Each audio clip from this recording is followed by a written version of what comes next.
Le destin de Mansa. Nul ne peut aller contre la volonté de Dieu. Il était une fois dans un petit village, 2 frères. Le cadet était cultivateur, tandis que l'aîné était berger. Mais au fond de son cœur, l'aîné nourrissait un secret dangereux. Il était amoureux de la femme de son propre frère. Chaque fois qu'elle se rendait au marché, au marigot ou qu'elle sortait de la maison, il la suivait discrètement. Parfois, lorsque son frère était absent, il entrait chez eux pour déclarer son amour. « Accepte ma proposition », disait-il. « Je peux t'offrir une vie meilleure que celle que tu vis aujourd'hui. J'ai des champs, des brebis, des vaches. Tout ce que tu veux, je te le donnerai. » Mais la femme refusait toujours.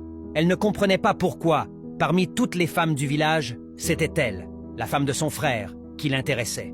Un jour, il revint encore pendant l'absence de son frère pour tenter une dernière fois de la convaincre. Mais cette fois, la femme, excédée, saisit une marmite d'eau bouillante et la lui versa dessus. Brûlé, humilié, fou de colère, il quitta la maison en jurant vengeance. Sans perdre de temps, il alla consulter un féticheur. Arrivé devant lui, il déclara « Bonjour, grand sage, j'ai un problème. Cette femme m'a versé de l'eau chaude dessus. Je veux que tu en finisses avec son mari, afin qu'elle connaisse ce que signifie réellement la souffrance. » Ainsi commença une histoire où jalousie, destin et justice divine allèrent se croiser.